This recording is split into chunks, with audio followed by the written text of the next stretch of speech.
The following podcast deals with the controversial subject of marine mammals in captivity. In the 35-plus years that have passed since Marineland's closure, there's been a huge sea change in public opinion about this topic, and rightfully so. Throughout the course of this podcast, I hope to deal with these issues with honesty and sensitivity, while also acknowledging the tremendous awe, joy, and respect these animals have inspired in millions. And now, on with the show.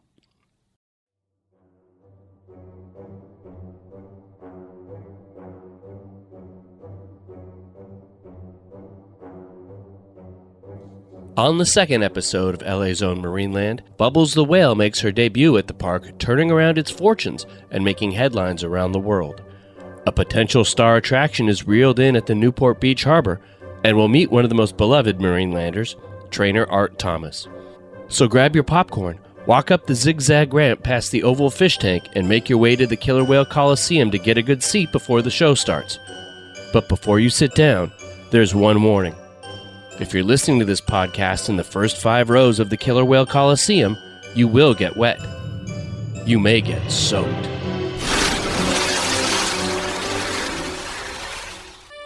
Seven-tenths of our world is covered with water. In Los Angeles, there's a place that overlooks this vast frontier. A place of wilderness. A place of drama. Hold your breath. It's Marineland. Plummet into global oceans teeming with life. Go eye to glowing eye with predators of the deep. Venture into a realm as intriguing as outer space. All a touch closer at LA's Own Marineland. 2 years after Marineland opened, it faced healthy competition from Disneyland 40 miles away in Anaheim, which opened about 8 months after. So in November 1956, the park was going for a, quote, new look that changed its focus from education to entertainment. The Atlantic bottlenose dolphins now played basketball and jumped 20 feet in the air to grab a snack.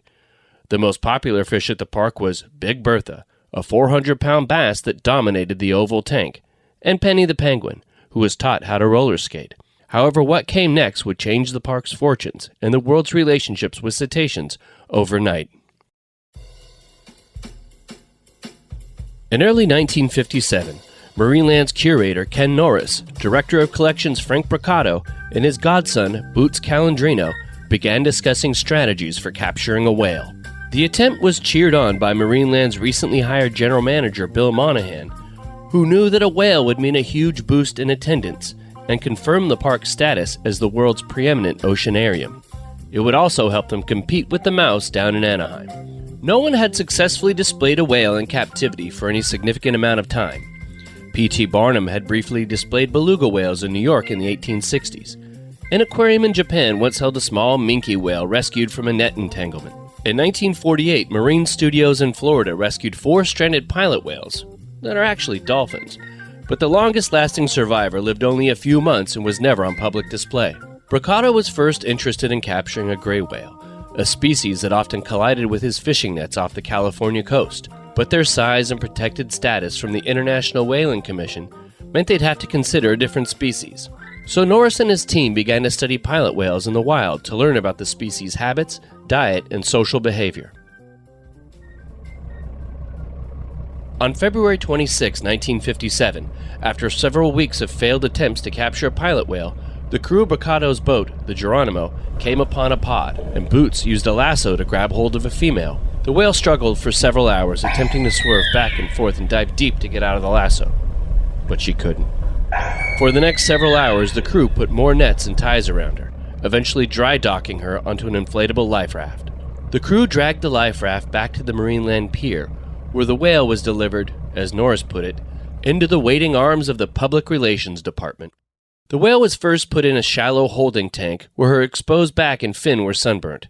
Curator David Brown put some zinc oxide ointment on the affected areas and decided it would be best to move the whale to a larger tank as soon as possible so she could adequately submerge herself. Marineland staff placed the whale in the 500,000-gallon oval tank, away from the dolphins in the circular tank. This was because Herman, a pilot whale that had briefly lived at Marineland Studios in Florida, was killed by an aggressive pack of dolphins.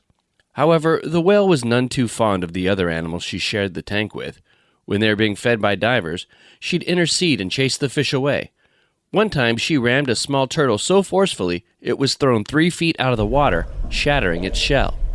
The whale also had a habit of headbutting the divers that entered the tank. This prevented them from being able to clean the observation windows, and they were forced to feed the other species by dropping a large bucket into the tank. The capture of the 13-foot, 1,600-pound whale immediately earned Marineland headlines in Life magazine and the New York Times.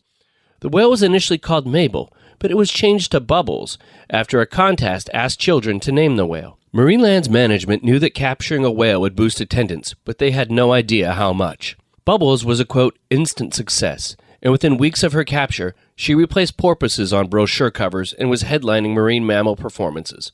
Jake Jacobs, the head diver, explained the public's reaction to the whale, stating, quote, "We had expected a whale to be a great attraction, but the response was even greater than we had hoped for. Attendance had always been good, but now every day was like Sunday. As the only performing whale in the world, Bubbles was priceless.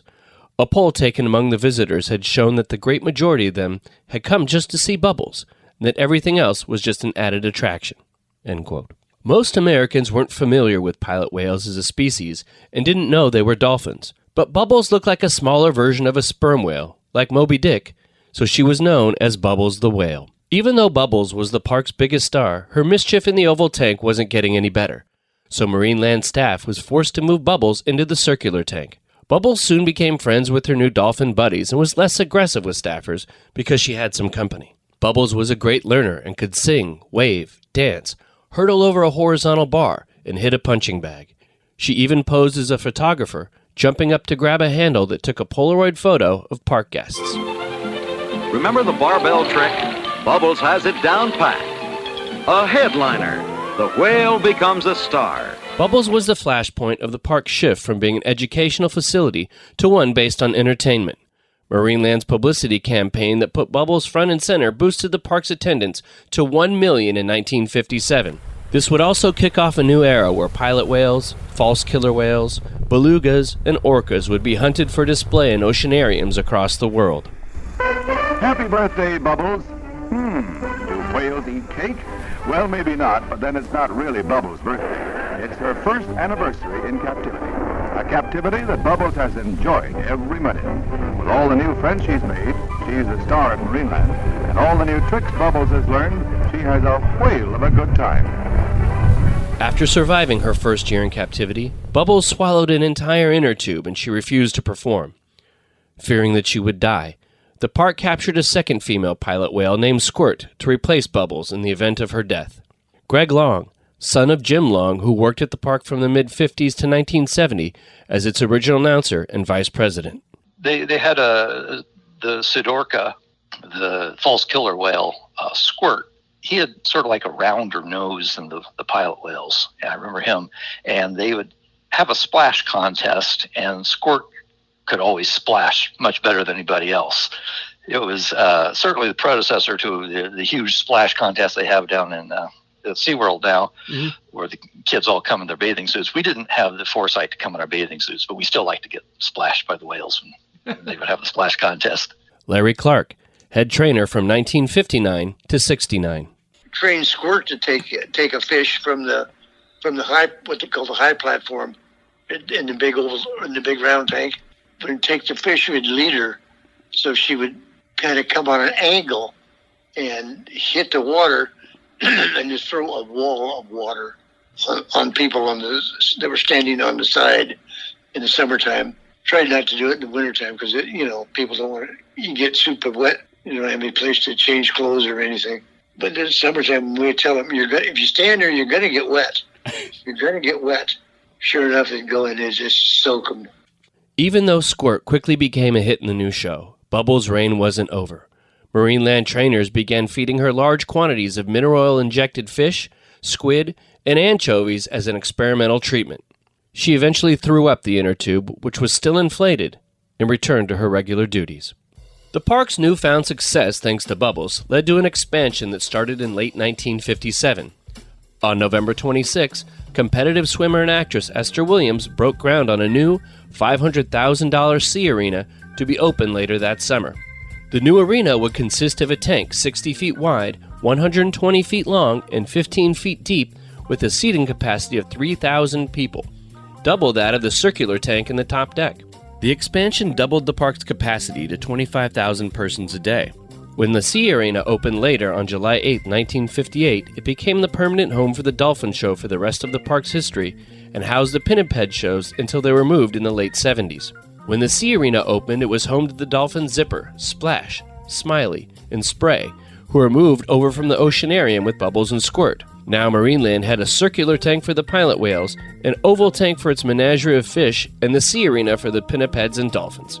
Marineland now boasted a 3-ring circus of tanks. At this time, the park also added parking for 2,000 more cars, expanded its picnic areas, and opened a flamingo garden, theater, and additional exhibit area. Thank you. Good afternoon, ladies and gentlemen. At this time, it gives me great pleasure to introduce the world's foremost sea lion trainer, Captain Art Thomas, and his California Sea Lion. Captain Art's the one all dressed in white, so there's no confusion. He has a hat on his head. Here on the first seat, we have Queenie with a handshake and a sweet kiss for Captain Art. On the second seat, Big Mr. Peanuts. Now, to begin the show, we'll call on Peanuts to do his front flipper walk. He'll balance a ball on his nose, his rear flipper's up in the air, and all the way across stage he goes. The Sea Arena was home away from home for trainer Art Thomas, who worked at Marineland from its early days right up to its closing. He delighted audiences with his sea lion's amazing tricks, and fellow Marinelanders with his jovial sense of humor. Art's son, Mark Thomas. Yeah, he was very outgoing, and he had a big laugh, and he loved to laugh a lot. And everybody loved my dad. He was probably the biggest character at Marineland. I know it's hard to think of Marineland and not my dad in a way. Yeah. But of course I'm kind of maybe prejudiced that way because it's my dad. Yeah.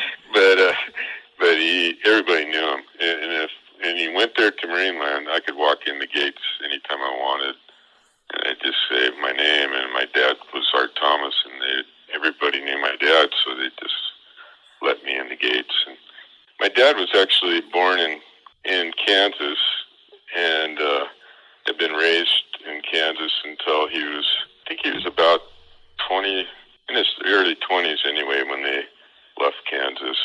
But in Kansas, he had always wanted to join the circus, and he loved animals. And his dad was actually they trained horses and stuff. But his dad died early, and his brother that used to do that. And so he started training goats and pigs and some of the farm animals. And he'd have them do tricks, and then he'd put on a little show for his sisters. And so when he came to California, he didn't really like painting airplanes. And so he was drawn to Redondo Beach. They just lived a few blocks from the pier. And so he spent a lot of his time down there. And at that time, there was a guy that had a little side show down there. His name is Red. I think he just had a couple sea lions. And that's how my dad kind of got to know him, and he would help him out on the weekends.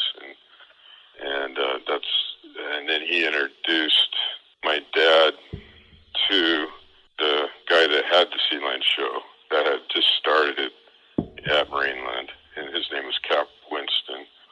He worked there until they closed, and so it was about 30 years they were open. Wow, I haven't heard of anybody else that worked there the entire time. And now, from the standpoint of training, the most difficult act ever attempted by a California sea lion will be the one flipper stand on a revolving turntable, demonstrated by Peanuts. Okay, Peanuts, get your tail end up there. Captain Art gives it a turn, and here's Peanuts and the one flipper stand.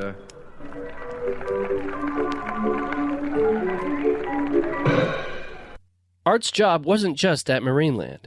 He got called down to the harbor at Redondo there. They had a sick sea lion there, and they were asking my dad's help to take some fish hooks out of her mouth. It was a small female sea lion, and we could put it in a cage, and we brought it up to Marineland to heal. It actually became one of his favorite animals that he did train. Her name is Dolly. they later on made a feeder pool. They actually put Dolly in there because the other trainers had more trouble with Dolly because she just worked for my dad mostly. They eventually retired her and put her in the feeder pool, which I could go there and find her, and especially if my dad was with me, she'd just wake up and look at my dad, and then he'd signal a trick for her to do or something. As Art grew with the park, he traded his gig with the sea lions in exchange for life with the penguins. They kind of retired him into taking care of penguins and different seabirds there at Marineland, and also flamingos. He kind of did a lot of research on his own, and he found out different things that the birds needed to reproduce because they hadn't been reproducing. He worked on that, and he had actually raised a lot of penguins, a Blackfoot and a Humboldt penguin. And he actually didn't have a show, but he would have them tame enough so he would bring them up when people would gather around and feed them, and so people could see the penguins up close, which was kind of a nice thing. Larry Clark, head trainer from 1959 to 1969. We did the sea lion or the dolphin show right after his sea lion show. The sea lion show came on first, and then he would take the sea lions off, and then we would come out and then let the dolphins out in the same pool. And Art was a sweetheart of a guy.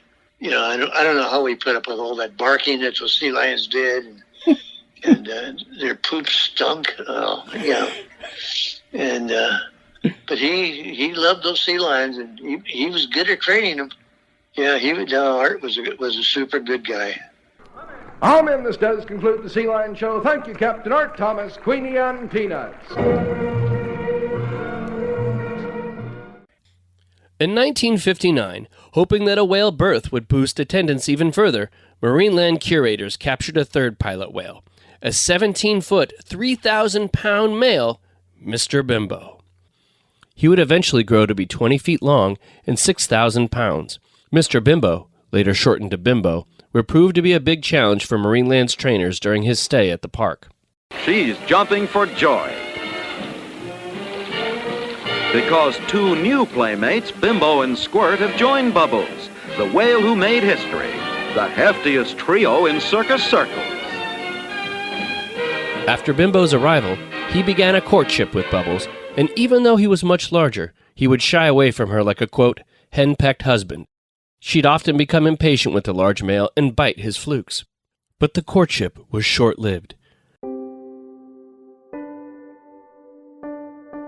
Sadly, on the morning of March 8, 1960, Marineland staff arrived at the park to see Bimbo propping up Bubbles' lifeless body. Devastated by the loss, Bimbo carried Bubbles around the tank with her pectoral fin in his mouth for 4 hours, refusing to turn it over to Marineland staff. Eventually, the staff speared Bubbles' corpse and brought it out of the tank. A necropsy later revealed that Bubbles had swallowed a rock and choked trying to expel it. David Brown later admitted that up until 1966, 7 more dolphins and whales would die from ingesting foreign objects. Buttons, a 5-year-old pilot whale captured in May 1960, 2 months after Bubbles' death as a replacement, died that July of gastritis, and Squirt would die from an intestinal infection later that year. While the pilot whales brought smiles to hundreds of thousands of Marineland visitors, the dark side is that in the early days, the lives of the whales were not so joyous.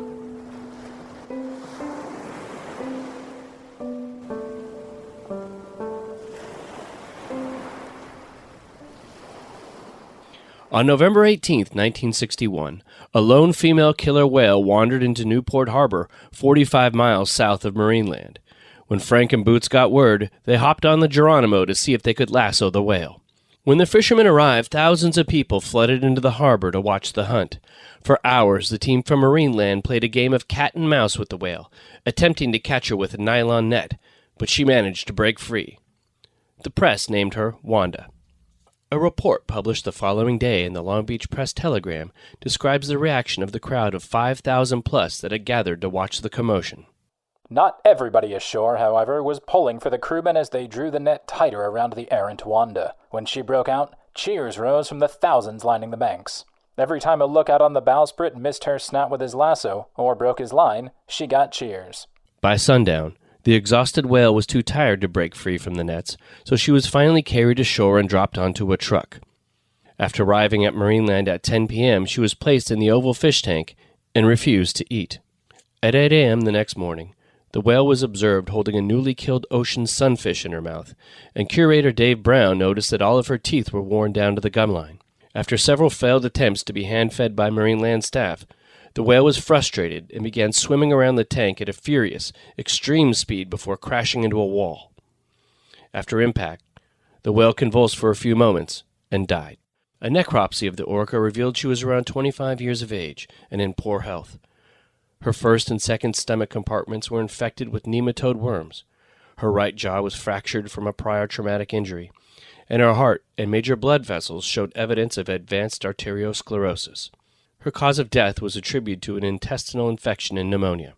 Additionally, the experts concluded that the, quote, great stress experienced by the animal during capture and confinement contributed to the pathological condition. In early 1961, Marineland launched a far-reaching $20,000 expedition to the Bering Sea and added 4 baby walruses to its menagerie, 2 males named Woofy and Farouk, and 2 female pups named Priscilla and Petula. They were the first baby walruses to be raised in captivity. According to Jim Petrila's book, A Photographic Journey Back to Marineland, Marineland staff bottle-fed them each 12 gallons a day of minced clams, pure whipping cream, corn oil, brewer's yeast, and vitamin supplements. In 6 years, they would all weigh around 2,800 pounds and eat more than 100 pounds of raw fish a day. Larry Clark. They hired Ed Asper at the time. It was a keeper. He took care of them. They had to have bottle formula and stuff, and so you had to bottle feed them. And we would, in the first, month, we would all come in and help bottle feed them. Dave Brown, who was curator, and say what they were going to feed the babies, and such and such a time, and then so we would, one of the trainers, whoever wanted to do it really, and you just get the babies and kind of put it between your legs and get the bottle and put it on it, and they learned to bottle feed real quick. Ed Ashford did it, and then Andy Zorch, I think, took over taking care of the walruses when Ed left.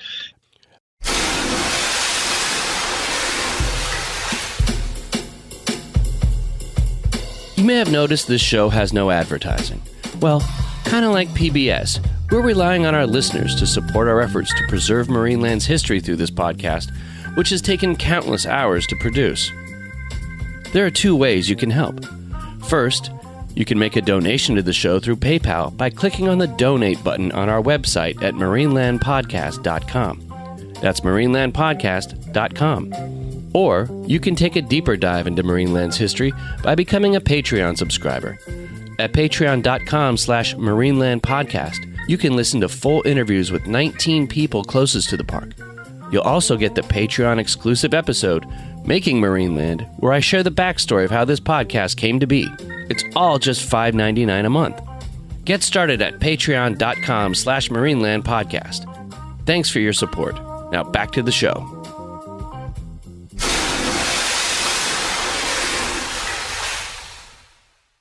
Back in the circular tank, head trainer Larry Clark was making history as one of the first people to ever train pilot whales and false killer whales. He worked closely with the pilot whales Bubbles, Squirt, and Bimbo, as well as Swifty, the false killer whale.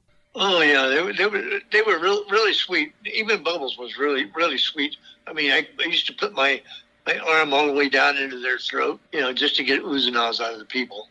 Swifty, she was a false killer whale, so she had the teeth, that were about 1.5 to 2 inches long. I used to brush her teeth, then put my arm down in her mouth, and people, oh God, you crazy. Yeah, how'd you get the confidence to do that? Well, I was in the Marine Corps, so after I got out of the Marine Corps is when I started college and then worked for Marineland. So, being a little jarhead, I didn't worry about it. No sense, no feeling. Right, that's great. You'd seen everything already, right? Well, I don't know about that, but I've always had confidence in animals. You learn to read them. It's like anything. It's like a dog. You know when to not push them. Mm-hmm. And but they were sweet animals. They loved to be rubbed down and scratched, and because they didn't have a way to get their skin sloughs. So I used to take a brush and brush them down all over their body. And they really liked that. Oh, and did they, for the most part, get along with one another? I guess the dolphins gave a hard time to Bimbo, but the pilot whale? But other than that, the rest of them all got along pretty good, because he was the only big male in there. The rest of them were all females. So the girls all ganged up on him. He wasn't as macho as he thought he was. Clark taught the whales a wide variety of behaviors. They jump through hoops and wear hats, shake hands, and I'm trying to remember what all. Then jump, and I trained Swifty the Sidorca whale to take a fish out of my mouth. And then, of course, Bimbo would take a picture of the person, the big male pilot whale. He was there before I was. He would jump up at the very end of the show and take a fish out of my hand. Whoever was working that side, there was two sides of the platform. And I think, one of the funniest things was when Bimbo would take a picture of a person. And so I used to have to go get somebody out of the audience. Oh, wait, real quick. Could you explain the taking of the photo, how you set that up and what it looked like with props and what the deal was? So there was a camera set up with an alligator clip on it, on the shutter, and then a pipe that ran out to the platform that went out, extended out over the water, and Bimbo would come up out of the water and grab that paddle. And so when he pulled the paddle, it would trip the shutter on the Polaroid camera. And Polaroid used to give us the camera and the film for free for promotional purposes. Mm-hmm. So Bimbo would take your picture, and Bubbles would also do it. When you're young, you think you're a hot shot. You look for the prettiest girls you can find in the audience. Mm-hmm. I went up to sit in the stands. There's a couple of gals. So I said, "Excuse me, ma'am, would you like to be part of our show and get your picture taken by the whale?" And so she wanted to let everybody know that she was a somebody. And she said, "I don't know who you think I am. You're telling me I'm going to get my picture taken by a whale? I mean, I've heard some come-ons, but I've never heard anything so yada, yada, yada, yada, yada." And I said, "Okay, excuse me." And so I went and found the biggest, old, fattest, ugliest girl I could find. Like some old big old 300-pounder from Iowa or Arkansas. And so I said, "Ma'am, would you like to be on our show?" And I said, "The whale will take your picture." "Yeah." So come on down. So this gal's looking at me all the time. So I bring this gal in and open the gate and put her in the thing where it's fenced off there. And so then comes that part of the show. And I told the announcer, I said, "Hey, play it up. Because he saw what was going on earlier. He heard her. Everybody in stands heard her, that other girl. He said, "This young lady, Miss So-and-so from wherever she was from, and she's brave enough to have her picture taken by the whale, and she's going to get a picture of herself and Bimbo the whale and all this other stuff." And so she gets her picture taken and put it in a nice little folder. It says Marineland and all this good stuff. This girl comes over afterwards and said, "Oh, excuse me. I'd like to get my picture taken by the whale. I just didn't understand what you were telling me." I said, "What was it that you didn't understand? You get your picture taken by a whale." I said, "You saw what happened?" No. You had your opportunity, and you blew it." So I know she was kicking herself, but she thought I was trying to pick up on her. That is incredible. That's I love it. That's But Larry's favorite whale to work with at the park was Swifty, a female false killer whale. I could trust her. I used to feed her by hand. At the end of the show, she would jump up and we'd stop using Bimbo to jump up because giving him a break and stuff. And so just get Swifty to do that. And so Swifty, and the announcer would always, killer whale, false killer whale in the teeth and stuff. And so I would feed her from my hand. I'd just drop it in her mouth. I told Neil McKay, who was an announcer at the time, and they had three announcers. He was the one doing the show that one particular day. I would feed her a mackerel. I told Neil, I said, "Hey Neil, I'm going to put this fish in my mouth and hang out over the water and have her take it out of my mouth." And so she'd jump right up into my face and take the fish. So he's announcing this, and he said, "Now, ladies and gentlemen, Mr. Larry Clark's going to climb up on the ladder and extend himself out over the water, and he's going to extend a fish from his mouth." And everybody's going, "Ooh," like put a dirty mackerel in your mouth. And so he said, "Now, come on, Clark." He said, "Remember, don't lose your head over a little piece of tail." And there was only one guy in the audience that got it.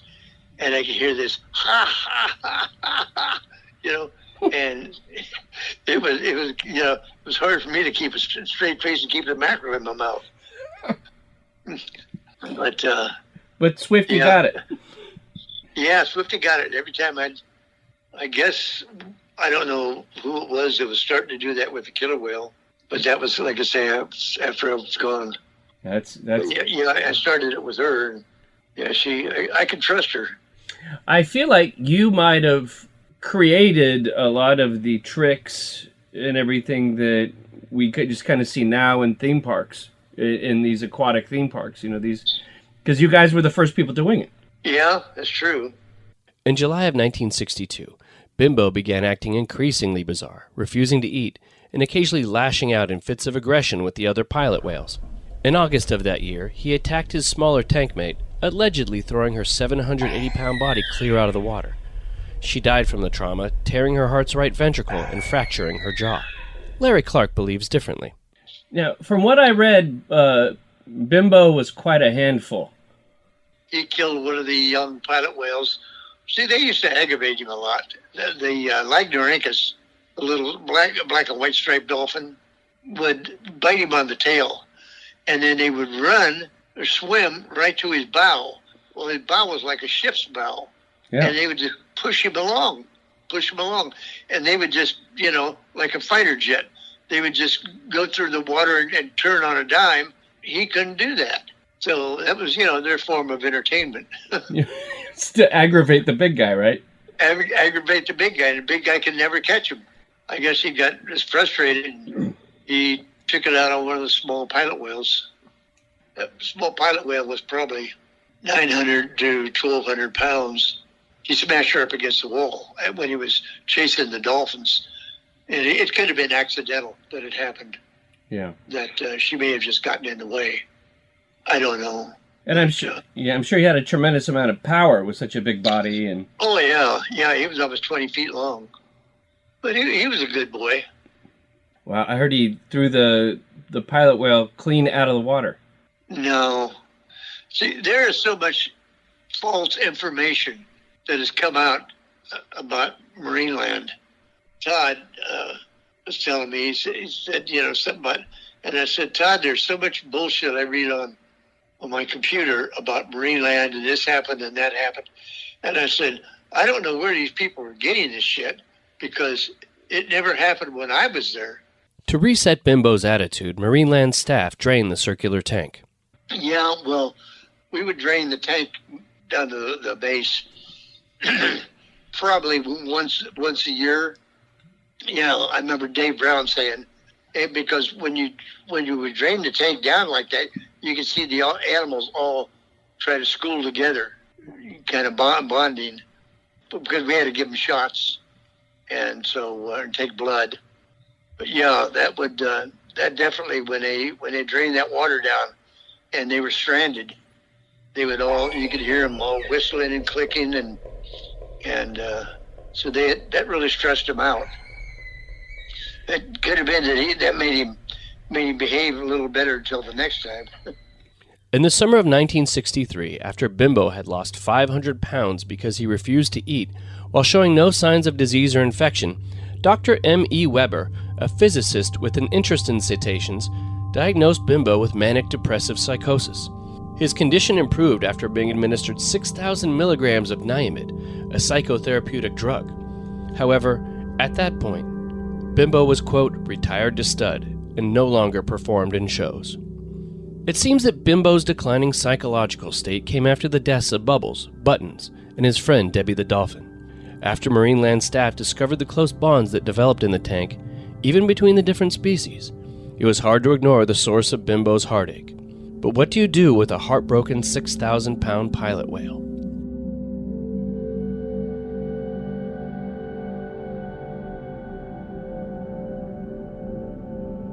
In 1964, the director of the Vancouver Aquarium commissioned a life-size sculpture of a killer whale to display in its new British Columbia Hall exhibit. A local fisherman was hired to harpoon a real killer whale to create a perfect replica. The harpoons hit a killer whale at East Point on Saturna Island, but the blow didn't kill it. It was towed back to dry dock and placed in a sea pen. The whale was named Moby Doll and became an overnight sensation. Over 20,000 people came to the dock to see the whale. Marineland's curator, David Brown, flew to Vancouver and offered the aquarium $25,000 for the whale, but the aquarium refused to sell the animal. In 1964, Marineland celebrated its 10-year anniversary, and its future never looked brighter. 7 years after a rocky start, it was saved by a whale named Bubbles. The park reached attendance levels of 1.4 million visitors, and in 1963 boasted a net profit of $640,000, about $6 million in today's money.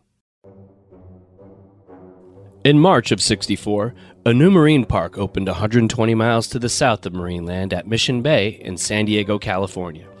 The park was called SeaWorld, and it had a few dolphins, sea lions, and other ocean-themed attractions. Reports from the first day of the park's operation showed that a skiff ferrying Barry Goldwater to the opening ceremony nearly sank. The toilets overflowed, and a bogged-down water filtration system made the underwater shows difficult to see.